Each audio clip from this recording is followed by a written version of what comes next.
Paris. H Mondo, ma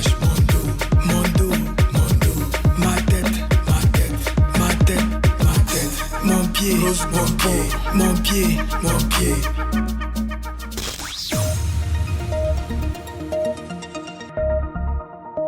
13h à Cotonou, 12h en temps universel. Toute la journée, 7 jours sur 7. C'est l'information santé en continu et de la musique sur Radio Afrique Santé.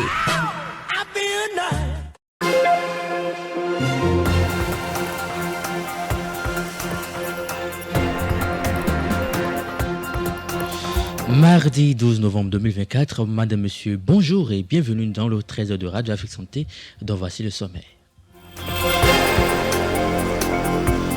La FCBE rompt le silence après être écartée de la création du cadre de concertation des formations politiques de l'opposition, élément à suivre dans cette édition.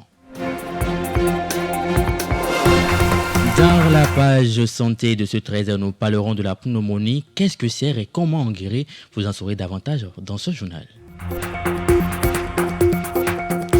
Les pages nationales, internationales et sportives sont également à retrouver dans cette édition. Voilà donc pour les titres, les développements dans un instant. Mesdames, Messieurs, à nouveau, bonjour. Comme je l'annonçais en titre, écarté de la création du cadre de concertation des formations politiques de l'opposition, la FCBE rompt le silence. Les précisions, c'est avec Ginette Fleur à Dandé. Mis de côté par les forces politiques et mouvements ayant porté sur les fonds baptismaux le cadre de concertation des formations politiques de l'opposition, les Foscori pour un Bénin émergent, FCBE, ont réagi à l'acte de Eugène Azatassou, Éric Rumleté, Expérience Tébé et compagnie. Selon une source proche de la formation politique, les Corées n'ont été ni de près ni de loin associés à ce projet de création du cadre de concertation des formations politiques de l'opposition. Ils auraient eu l'information comme tout Béninois, mais n'étaient pas dans les secrets, se prononçant sur les objectifs poursuivis par le cadre de concertation. La source proche a souligné qu'il n'y a que ceux qui ont porté sur les fonds baptismaux le cadre qui en connaissent les objectifs. Cela ne fait pas partie de notre préoccupation, peut-on lire dans les colonnes du matinal. Il soutient par ailleurs qu'actuellement, les FCBE sont focus sur 2026 et ne laisseront rien les perturber. Tout bouge, mais tout ne s'agite pas chez les Corées, peut-on lire, alors que les autres partis politiques, aussi bien de la mouvance que de l'opposition, s'organisent pour ratisser l'âge aux prochaines échéances électorales. Les Foscori pour un Bénin émergent semblent tomber en léthargie, un avis que ne partagent pas les Corées. Pour le cadre de ce parti, il s'agit d'une option stratégique voulue pour le moment par le parti. Il rassure que le parti affûte ses âmes et précise que ce n'est pas parce que des partis politiques ne sont pas en alliance avec X ou Y qu'ils ne bougent pas, peut-on lire dans le matinal.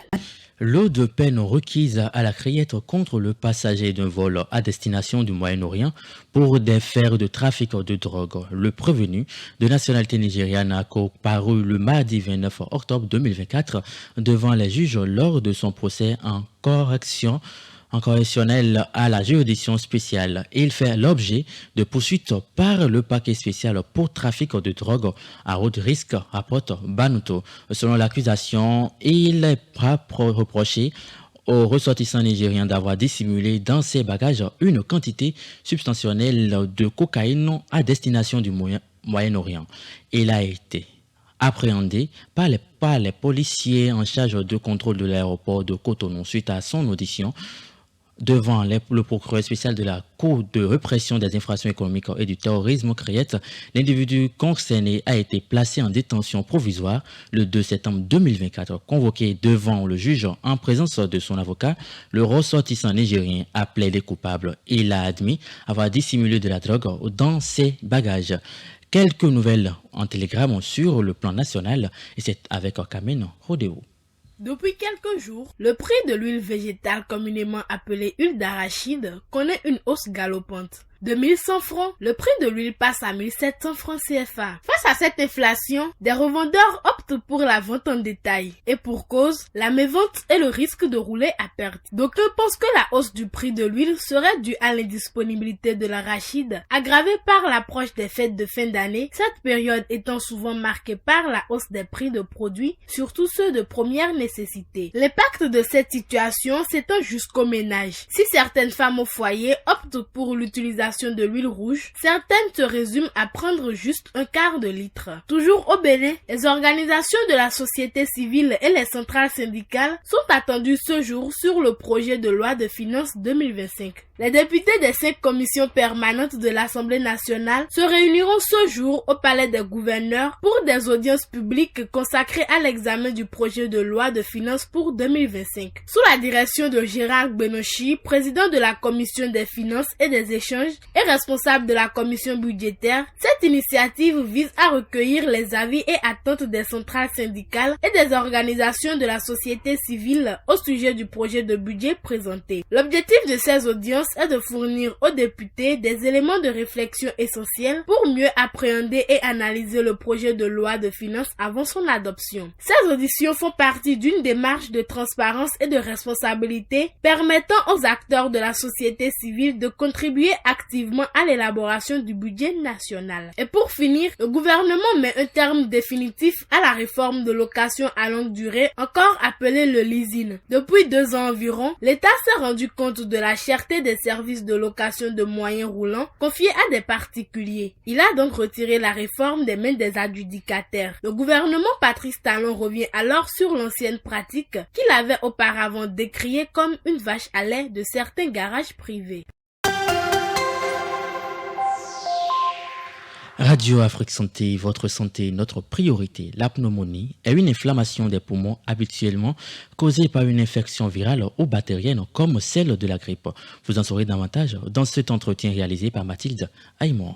Infirmier Fiacre Koudjina, bonjour. On parle aujourd'hui de la pneumonie. Alors, comment se manifeste cette maladie? La pneumonie n'est rien d'autre qu'une infection des poumons. Et cette infection provoque des inflammations au niveau des alvéoles dans l'un ou dans les 2 poumons. Ces alvéoles peuvent se remplir de liquide ou de pus, ce qui rend la respiration difficile. Alors, comme symptômes, les symptômes de la pneumonie varient très souvent en fonction de l'agent infectieux et de l'état de santé général de la personne. Mais les plus courants sont, je pense, la fièvre et les frissons et des toux chroniques. Et ces toux produisent du mucus de couleur verte, jaune ou même sanglante, des douleurs thoraciques, des essoufflements, une fatigue et des faiblesses, voire des pertes d'appétit. Parfois, nous avons des transpirations excessives. Si l'on doit se référer aux études scientifiques, quelles sont les causes de cette pathologie? La pneumonie peut être causée par différents types d'agents pathogènes, y compris des bactéries, des virus, des champignons ou des parasites. Alors, si nous prenons la pneumonie virale, elle est causée par des virus comme la grippe ou le virus respiratoire syncytial. Si nous prenons la pneumonie fongique, c'est la plus fréquente chez les personnes ayant un système immunitaire faible. Et la pneumonie bactérienne est souvent causée par des Streptococcus pneumoniae. Peut-on considérer la pneumonie comme une maladie grave et comment faire pour être à l'abri? La pneumonie peut être considérée comme une maladie grave, surtout pour certaines personnes vulnérables comme les nourrissons, les personnes âgées, les personnes ayant des maladies chroniques comme le diabète, l'asthme ou les maladies cardiaques, et les personnes ayant aussi un système immunitaire très faible. Dans les cas sévères, la pneumonie peut entraîner autant pour moi des complications comme la septicémie, des abcès pulmonaires ou une détresse respiratoire aiguë. Alors comme prévention, il faut faire la vaccination contre la pneumonie et des vaccinations contre la grippe, la vaccination aussi contre les virus. Il faut avoir une très bonne hygiène, se laver régulièrement les mains avec de l'eau et du savon. Utiliser des désinfectants pour les mains si l'eau et le savon ne sont pas disponibles. Il faut surtout éviter de toucher son visage, en particulier les yeux, le nez et la bouche avec des mains non lavées. Il faut avoir un mode de vie sain, c'est-à-dire maintenir un système immunitaire fort en ayant une alimentation équilibrée, en faisant de l'exercice régulièrement, en dormant suffisamment et en essayant de gérer le stress. Il faut limiter la consommation d'alcool. L'abus peut affaiblir le système immunitaire. D'accord? Si vous êtes malade, il faut rester à l'écart des autres pour éviter la propagation de l'infection. Restons toujours en santé avec le maintien des reins qui reste une priorité quand on tient à sa bonne santé. Mais quels sont les symptômes et signes précoces des problèmes rénaux dont il faudrait être conscient pour pouvoir consulter rapidement un professionnel de la santé? L'infirmier Fiak Koudjina nous renseigne. Comme signes et symptômes précoces, nous avons les changements dans les habitudes urinaires. Je vais parler de la fréquence missionnelle. Parfois, le besoin d'uriner devient plus fréquent, surtout dans la nuit. Donc, on parle de necturie ou au contraire une diminution de la quantité d'urine. Et il y a un changement au niveau de la couleur et de l'apparence. Parfois, vous avez une urine mousseuse ou une urine qui contient du sang. On parle d'hématurie, et ce qui est anormal et peut indiquer des troubles rénaux. Nous avons des douleurs ou inconfort. Il y a une sensation de brûlure ou de douleur lors de la miction. Donc ça peut être aussi un signe de problème rénal, même si elle est plus souvent liée à une infection urinaire. Nous avons des fatigues, la fatigue et des faiblesses. Les reins sains ont l'habitude de produire une hormone appelée érythropoïétine qui stimule la protection des globules rouges. Donc une fonction rénale réduite peut entraîner une anémie et causant ainsi la fatigue, la faiblesse et les sensations générales de baisse d'énergie. On a des œdèmes, ce qu'on appelle communément gonflement. Donc nous avons des œdèmes au niveau des pieds et au niveau des chevilles, des mains, au niveau du visage. Donc sous les yeux, on a un gonflement qui peut indiquer une fuite de protéines dans l'urine, qui est un signe précoce de maladie rénale. Nous avons l'hypertension artérielle. Donc les reins ont l'habitude de jouer un rôle clé dans la régulation de la pression artérielle. Une hypotension nouvelle ou qui devient difficile à contrôler peut être parfois un signe de problème rénal. Et nous avons les douleurs lombaires ou latérales. Il y a une douleur ou une gêne dans le dos, dans le bas du dos, surtout d'un seul côté, qui peut être associée à une infection rénale ou à des calculs rénaux. Donc cette douleur peut être aussi irradiée vers l'abdomen ou au niveau des plis de laine. Nous avons parfois des démangeaisons cutanées et aussi la peau sèche. Et les reins aident à éliminer les toxines du corps. Donc en cas de dysfonctionnement rénal, les toxines peuvent s'accumuler, causant ainsi des démangeaisons persistantes et une peau sèche. On a une sensation de goût métallique ou une mauvaise haleine. Donc l'accumulation des déchets dans le sang peut provoquer un goût métallique persistant dans la bouche ou une haleine amnoïque, une haleine amnoïque. Donc c'est un signe précoce d'une altération de la fonction rénale. Nous avons des pertes d'appétit, des nausées et vomissements. Il y a une accumulation de toxines qui peut parfois provoquer des troubles digestifs et des troubles digestifs avec des pertes d'appétit, des nausées et des vomissements. Il y a une confusion ou trouble de concentration. Lorsque les reins ne filtrent pas correctement les déchets, des niveaux élevés des toxines dans le sang peuvent affecter le cerveau, ce qui peut entraîner des difficultés de concentration, de la confusion ou même des pertes de mémoire. Pour la consultation, si vous remarquez un ou plusieurs de ces signes, surtout si ces signes sont persistants, il est important de consulter un professionnel de la santé pour des tests de fonction rénale comme la mesure de la créatinine, l'analyse d'urine ou le calcul du débit de filtration glomérulaire. Donc il y a une prise en charge précoce qui peut aider à préserver la fonction rénale et à prévenir contre les complications graves.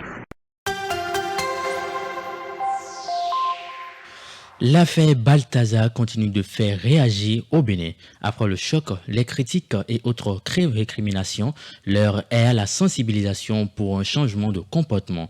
L'imam Moutawakil demande aux autorités de se concentrer sur les nombreux cas existants dans notre pays et appelle hommes et femmes à revenir aux valeurs fondamentales, aux normes qui régissent nos sociétés.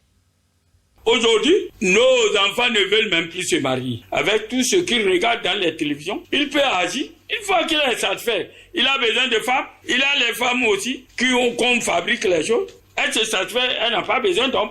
Donc ce qui se passe là, quand les gens s'étonnent, un bon religieux, un bon musulman ne devrait pas s'étonner. Parce que le prophète nous a prévenu. Le Coran, il dit quand la fin du monde arrive, vous verrez que l'enfant, ça c'est déjà dépendu. L'enfant enceinte sa maman, l'enfant enceinte sa soeur, vrai ou faux. Donc c'est déjà chaud.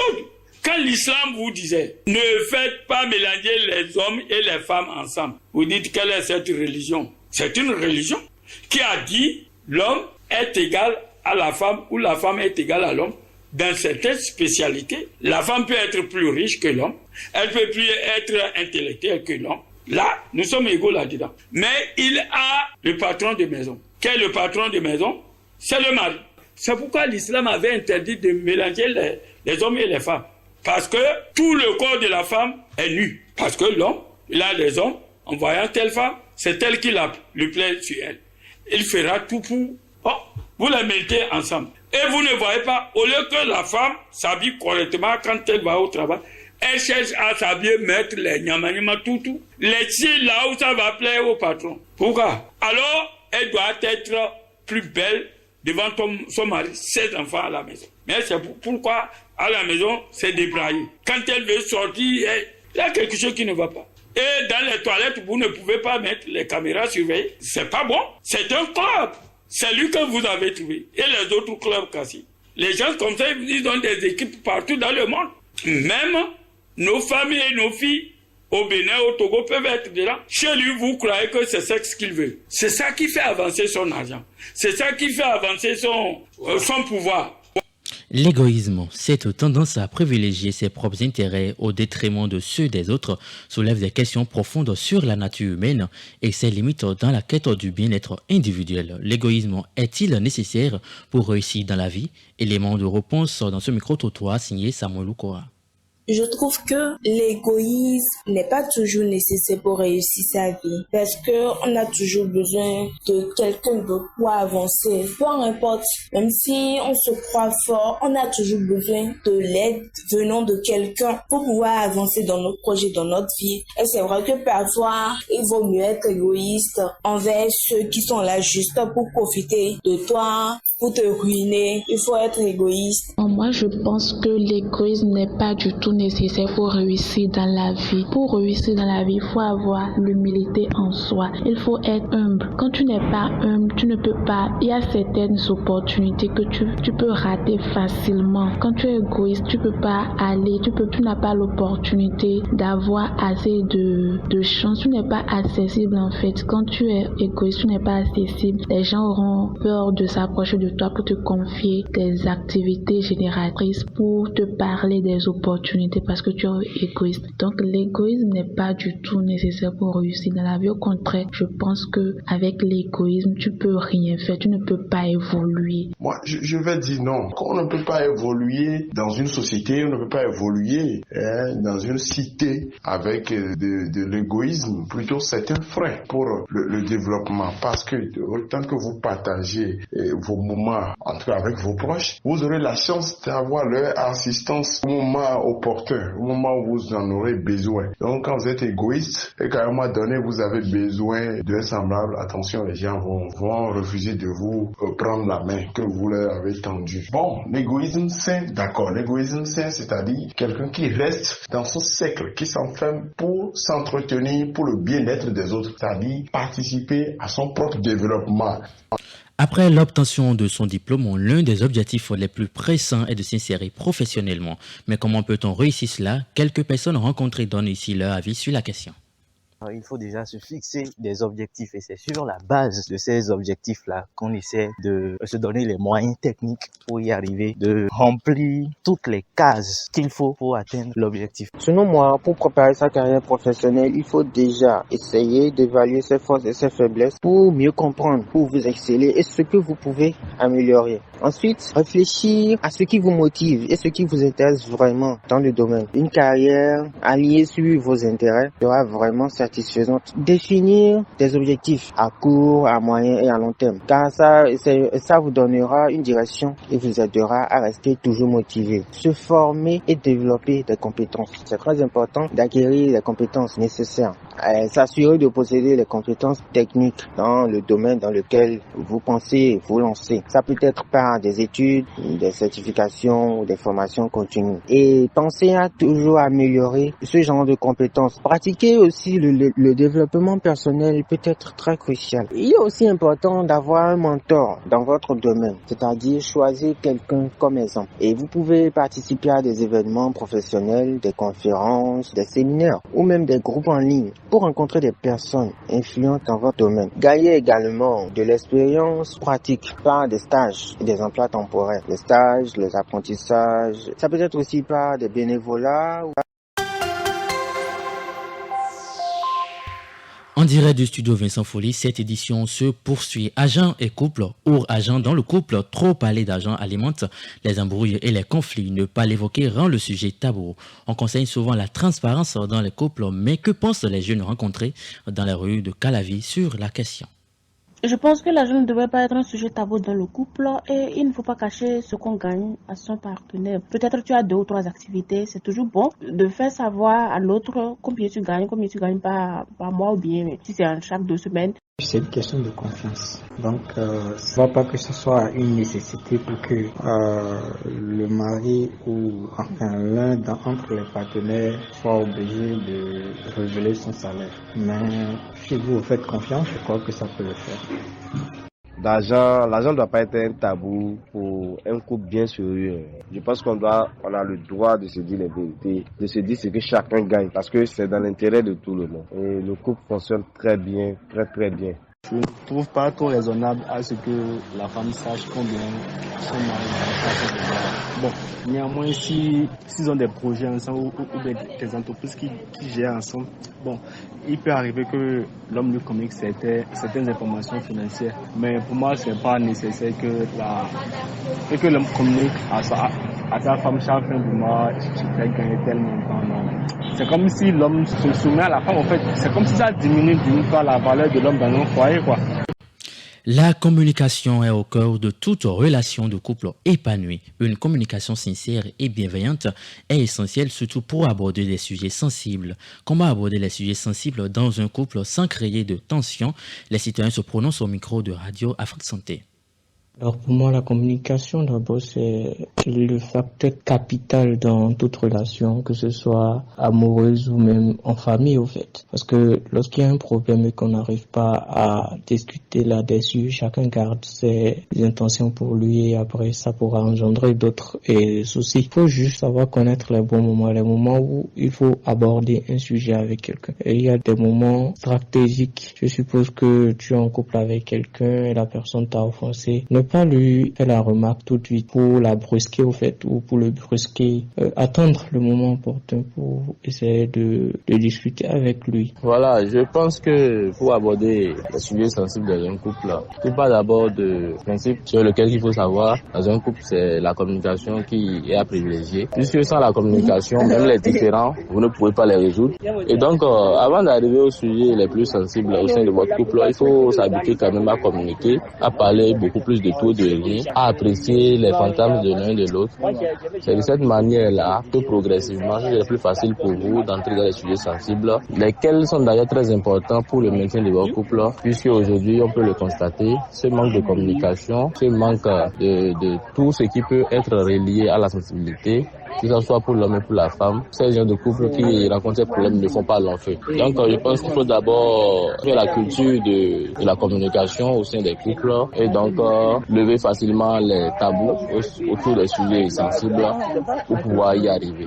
Pour aborder des sujets sensibles dans un couple sans créer de tension, il faut déjà connaître le tempérament de ton partenaire, ton ou ta partenaire. Il faut savoir ce qu'il n'aime pas. Il faut maîtriser l'humeur de son partenaire et savoir comment aborder tel ou tel sujet. Et il y a déjà des moments qui favorisent. Il faut savoir choisir aussi les moments où on sait que oui, si je parle de tel sujet, il va bien prendre cela, ou bien si je parle de tel sujet, il ne sera pas réceptif à la discussion, à la communication.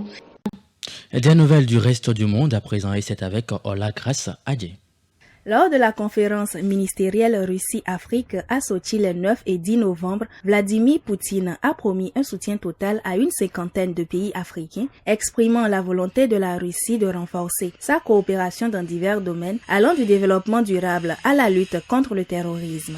Cette rencontre fait suite à d'autres sommets et à des efforts russes pour contrer l'isolement international tout en dénonçant le néocolonialisme. Les discussions ont également porté sur des enjeux économiques avec un accent sur le développement numérique et l'exploitation des ressources naturelles en Afrique. Alors que certaines voix se demandent si l'intérêt de la Russie pour le continent est durable ou simplement opportuniste, les leaders africains espèrent tirer profit d'un partenariat stratégique à long terme pour répondre à leurs besoins en matière de développement.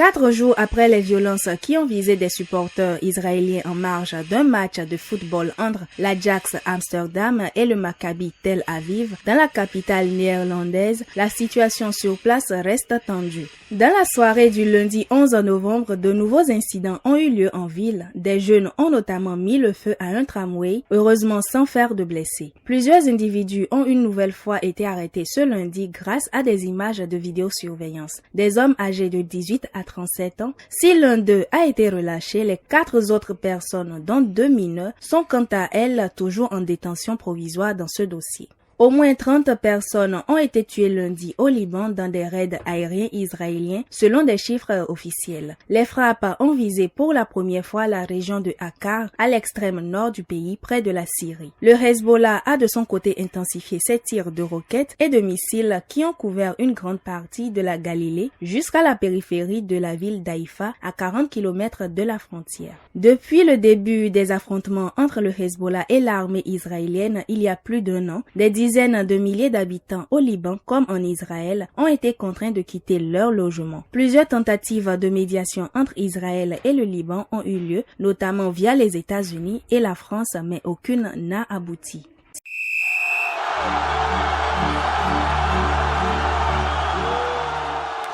Parlons sport à présent, nous démarrons avec le Bénin qui sort d'une double victoire face au Togo. Le week-end écoulé, les sélections nationales des 2 pays se sont en effet retrouvées en match amical au rôle des loisirs et sports de Cotonou. En aller-retour, les Guépards handballeurs ont confirmé la belle performance réalisée lors de leur dernière participation aux Jeux africains qui ont eu lieu à Accra au Ghana. Au match aller, ils ont déjà fait un gros job en battant leur adversaire sur un score de 30-27, 11-10 le dimanche 10 novembre 2024. C'était le moment de l'ultime face-à-face. Là encore, les protégés du coach Aimé Sebio du Bénin ont pris le dessus sur les éperviers du Togo. Cette fois-ci, la rencontre a pris fin sur le score de 31-27. Ainsi, les Guépards enregistrent une double victoire sur le vis-à-vis, une performance encourageante pour la sélection nationale béninoise qui a profité de la trêve internationale de ce mois de novembre 2024 pour préparer sa participation à la CAN Rwanda 2026. Terminons la page sportive avec le sélectionné des Guépards qui a dévoilé sa stratégie pour les 2 matchs cruciaux des éliminatoires de la CAN 2025 face au Nigeria et la Libye.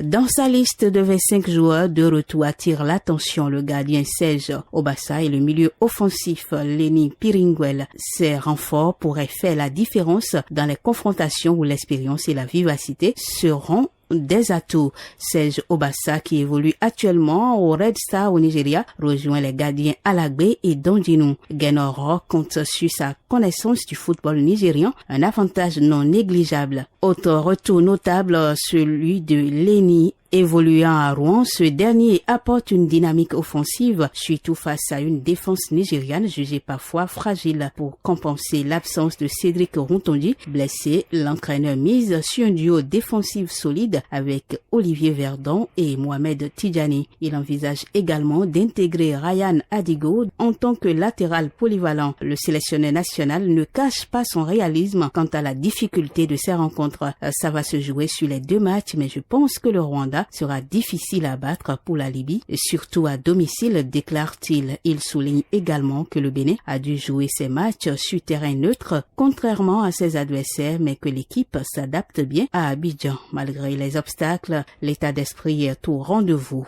On sera prêt pour le match final en Libye à Tripoli. On fera tout pour être au Maroc pour la prochaine CAN, assure l'entraîneur. Avec des joueurs qui retrouvent leur rythme en club, les Guépards sont déterminés à obtenir leur qualification pour la compétition continentale. Et voilà qui siffle la fin de ce 13h collaboration technique par Fer Fodéo, collaboration éditoriale Samuel Koura. Au micro, je suis Romaric Topé. À la prochaine et portez-vous bien.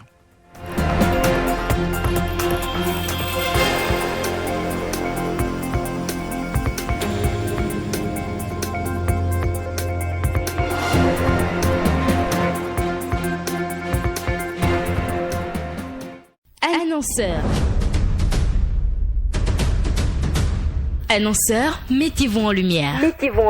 Profitez de nos tranches publicitaires pour toucher le max de public. Et oui, le max de public, on le touche pour vous, même à l'extérieur du Bénin. Alors qu'attendez-vous? Rejoignez-nous au siège de Radio Afrique Santé à Kassato. En venant de Cotonou, nous sommes dans la première vente à gauche, après le carrefour du général Mathieu Kérékou. Ou contactez-nous au 57 00 00 62.